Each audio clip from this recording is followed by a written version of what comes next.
What's happening everyone, my name is Alex and welcome back. So believe it or not, Poco's back with yet another smartphone. The one that we have here today, it's called the Poco M5s. Now I've also included a camera comparison between my iPhone 13 and of course the Poco M5s. And if you're here and you just want to see that camera comparison, that one starts at this minute of this video. But don't misunderstand the purpose of this camera comparison. I'm simply trying to show you what a budget-friendly device like the Poco M5s can do when compared to a flagship like the iPhone 13. Alright, so let's start with a super quick unboxing just so I can show you what comes in the box with the Poco M5s. Alright, so in the box, aside from the phone, you're gonna find some user manuals. We also have a clear silicone case for the device. We have the USB-A to a USB-C cable, and we have a 33-watt fast charger. So if you're charging the device from 0 to 100 with the charger that comes in the box, you're looking at about an hour and 25 minutes.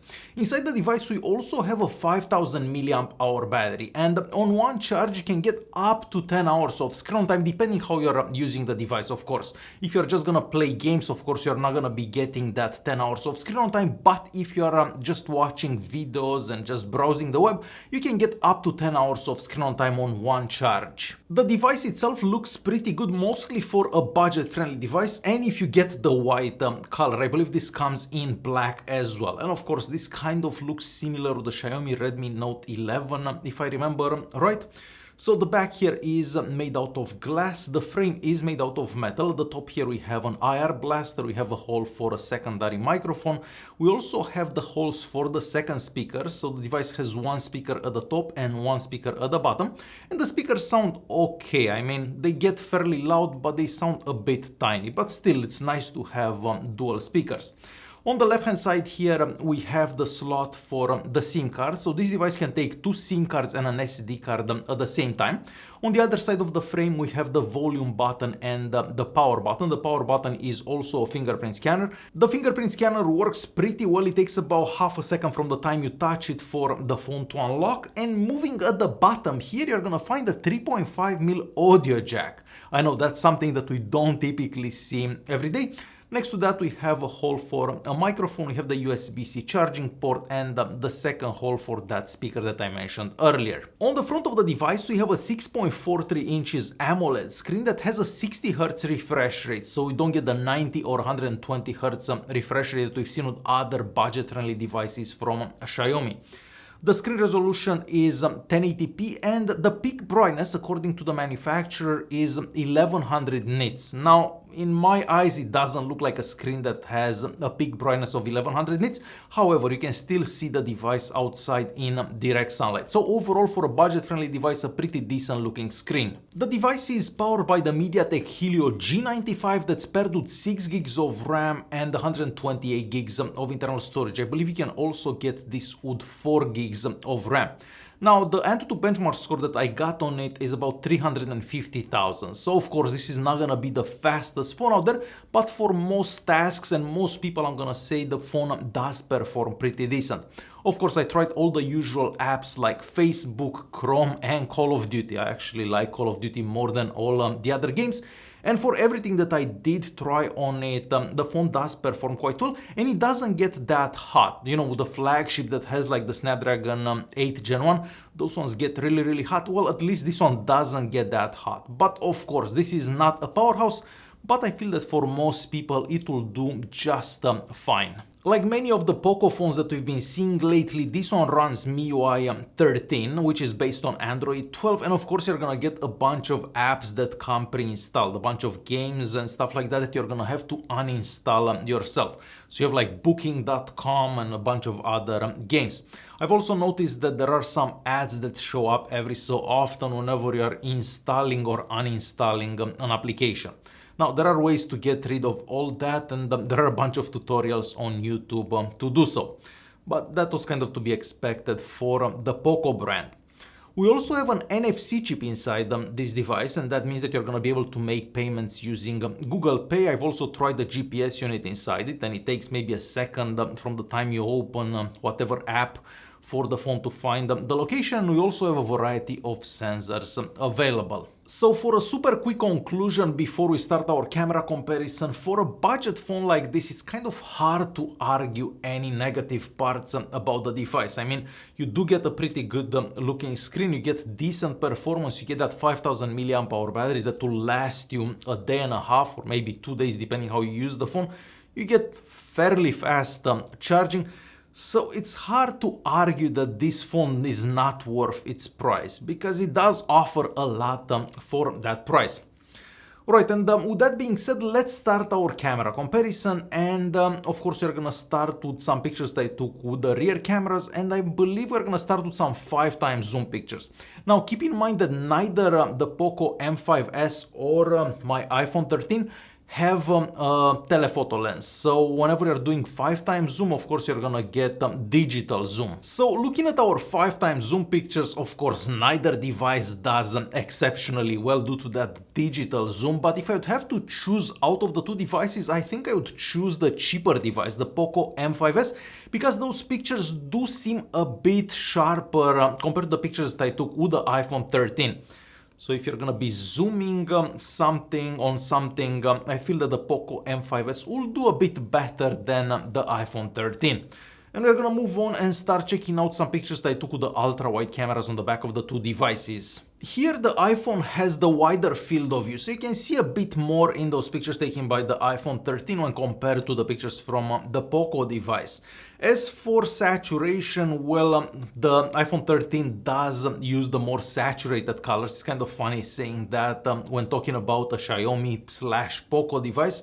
But yes, all the pictures taken by the iPhone 13 are a bit more saturated, and I kind of prefer that saturated look for those particular pictures that I took. As for dynamic range, of course, the iPhone 13 does a bit better once again.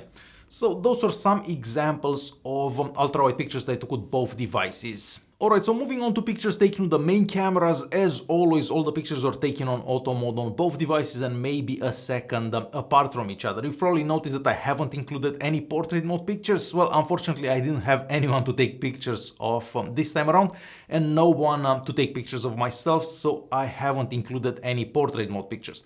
But going back to our main cameras and daytime pictures.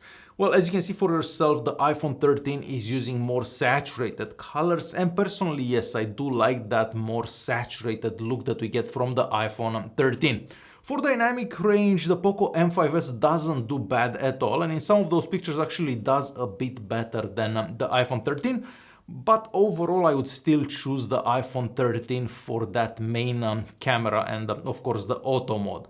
But what do you guys think about the Poco M5s and the pictures they're going to be able to take during the day with that main camera? Definitely leave a comment down below and let me know your thoughts. Alright, and it's time to move on and check out some nighttime pictures. Now keep in mind that the night mode is only available for the main camera on the Poco M5s, so you're not going to be able to use the night mode on that ultra-wide camera that we have on the back. Of course, with the iPhone 13 you can use the night mode with pretty much all three cameras that we have on the device. So looking at those pictures that I took with the night mode, well, here you can definitely tell that there is a big difference in between the two devices. So pretty much all the pictures that I took with the Poco M5s look a bit blurry, I'm gonna say. No, not necessarily blurry, but there is a lot of noise in them. So they don't look sharp. You can definitely tell that the phone is struggling in those low light conditions, where of course the iPhone 13 will do much better, but we also have to keep in mind that the iPhone 13 is 4 times the price of the Poco M5s.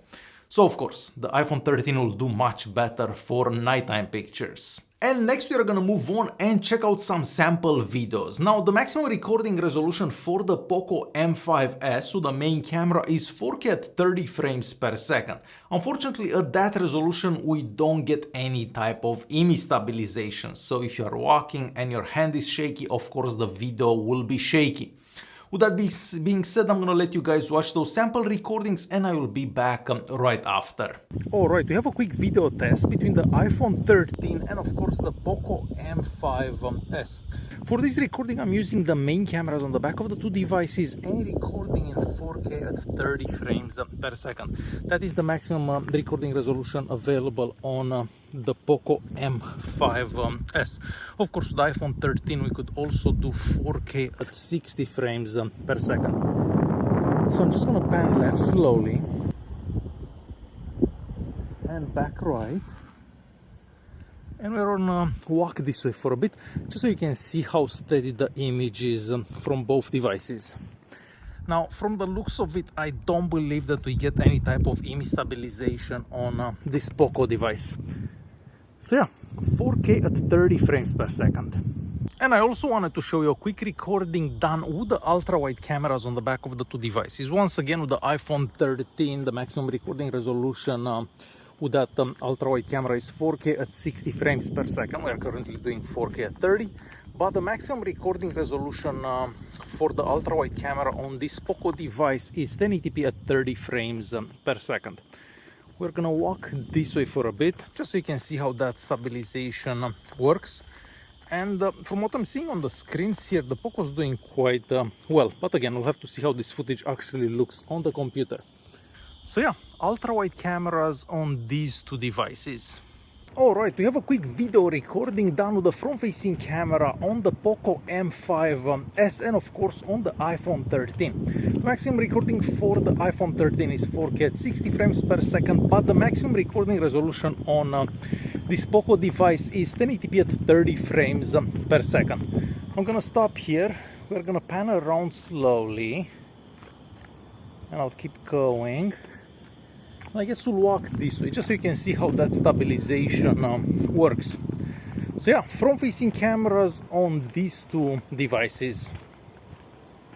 Alright, we have a quick video in low light between the Poco M5s and of course the iPhone 13. For this recording I'm using the main cameras on the back of the two devices and recording in 4K at 30 frames per second.